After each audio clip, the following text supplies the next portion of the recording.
Hi friends, இன்றைக்கி நம்ம பார்க்க போகிற ரெசிபி ராஜ்மா மசாலா. நார்த் இந்தியாவில் ரொம்பவே ஒரு ஃபேமஸான டிஷ் இது. இது ஒன்றும் இல்லைங்க, நம்ம ஊர் காராமணி தான். இது பார்க்கும்போது நம்ம கிட்னியோட ஷேப் மாதிரி இருக்கிறதுனால இது கிட்னி பீன் அப்படின்னு சொல்லுவாங்க. இதில் ப்ரோட்டீனும் ஃபைபரும் அதிகமாக இருக்கிறதுனால வெஜிடேரியன்ஸ் ஒரு ஹை ப்ரோட்டீன் வேணும்னு நினைக்கிறவங்க கண்டிப்பாக அதை எடுத்துக்கலாங்க. வாங்க எப்படி பண்ணலாங்கிறத பார்ப்போம். முதல் நாள் நைட்டே நான் 2 கப் காராமணியை ஊற வச்சுருக்கேங்க.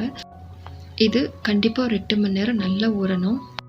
இப்போ இதை ஊற வைக்காமல் இன்ஸ்டண்ட்டாக பண்ணிக்கலாம், கூட 5-6 விசில் விட்டுக்கலாம்னு நீங்கள் நினச்சிங்கன்னா கண்டிப்பாக டைஜஷன் ப்ராப்ளம்ஸ் வரதுக்கு சான்சஸ் அதிகமாகவே இருக்குது. ஸோ கண்டிப்பாக ஓவர் நைட் ஊற வச்சு தான் ப்ரிப்பேர் பண்ணணும். இப்போ ஒரு ப்ரெஷர் குக்கரில் 1 டேபிள் ஸ்பூன் எண்ணெயை ஆட் பண்ணிக்கிறேன்.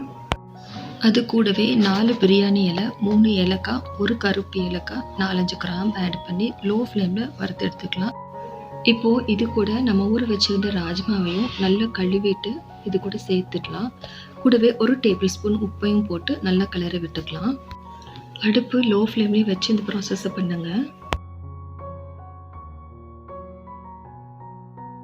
இந்த கப்பில் தான் நான் 2 கப் அளவுக்கு ராஜ்மா எடுத்திருந்தேன். ஸோ இதே கப்லேயே நம்ம 6 கப் அளவுக்கு தண்ணியை சேர்த்துக்கலாம். இப்போது எதுக்காக தண்ணியோட அளவு அதிகமாக சேர்த்துருக்குறேன் அப்படிங்கிறத நம்ம கிரேவி ப்ரிப்பேர் பண்ணும்போது நான் சொல்கிறேன்.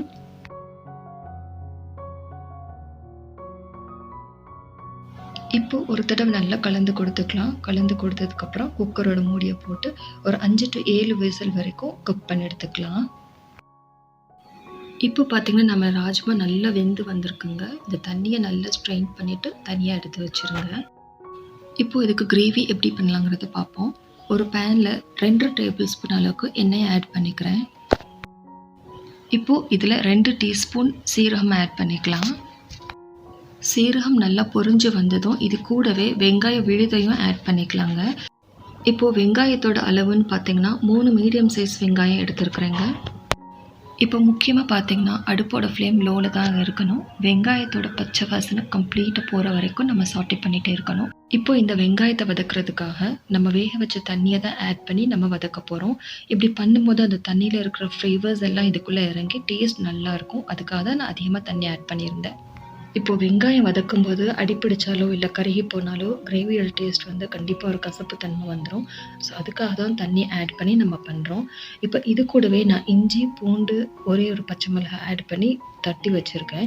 அதையும் சேர்த்துக்கலாம். இப்போ பார்த்திங்கன்னா கிரேவியோட கலர் பார்த்திங்கன்னா நல்லா சேஞ்ச் ஆயிடுச்சு. இப்போ அரைச்சி வச்ச தக்காளி விழுதையும் சேர்த்துக்கலாம்.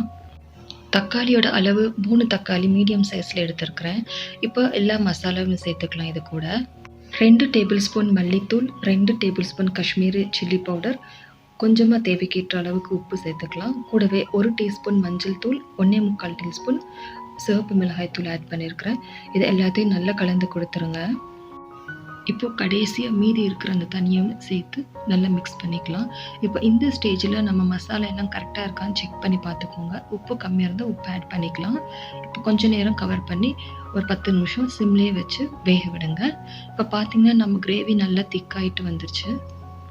ஃப்ரெண்ட்ஸ், இந்த ரெசிபி சீக்கிரம் பண்ணிடலாம். பட் வெங்காயம் வதக்கிற ப்ராசஸ் மட்டும்தான் லென்த்தியாக டைம் எடுக்கும். இப்போ நம்ம வேக வச்ச ராஜ்மாவும் இதில் சேர்த்துக்கலாம். நல்லா மிக்ஸ் பண்ணி கொடுத்துருங்க. இப்போ இது ரொம்ப கெட்டியாக இருக்கிறதுனால தேவையான அளவு தண்ணியை சேர்த்துக்கலாம். தண்ணியை சேர்த்து ரொம்ப நேரம் கொதிக்கணும்னு அவசியம் இல்லை. எல்லாமே வெந்தது தாங்க. ஸோ 5 நிமிஷம் மட்டும் கொதிக்க விட்டால் போதும்.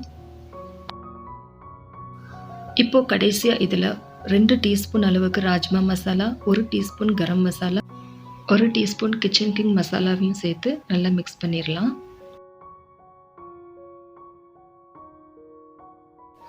இப்போது இதில் கடைசியாக கொஞ்சமாக கசூரி மேத்தையும் கொஞ்சமாக கொத்தமல்லி இலையும் சேர்த்து இறக்கிடலாங்க.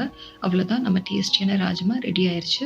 உங்களுக்கு திக்காக வேணும் அப்படின்னா அது தண்ணியோட அளவு கம்மி பண்ணிக்கலாம். கொஞ்சம் கிரேவி டைப்பில் வேணும்னு நினச்சிங்கன்னா கொஞ்சமாக தண்ணி ஆட் பண்ணிக்கோங்க. இப்போ நான் செமி கிரேவி டைப்பில் தான் ரெடி பண்ணியிருக்கேன். அவ்வளோதாங்க, டேஸ்டியான ராஜ்மா மசாலா ரெடி ஆயிடுச்சு. ஃப்ரெண்ட்ஸ், உங்களுக்கு இந்த ரெசிபி பிடிச்சிருந்தா கண்டிப்பாக லைக், ஷேர் அண்ட் சப்ஸ்கிரைப் பண்ணி எங்களுக்கு சப்போர்ட் பண்ணுங்கள். தேங்க்ஸ் ஃபார் வாட்சிங்.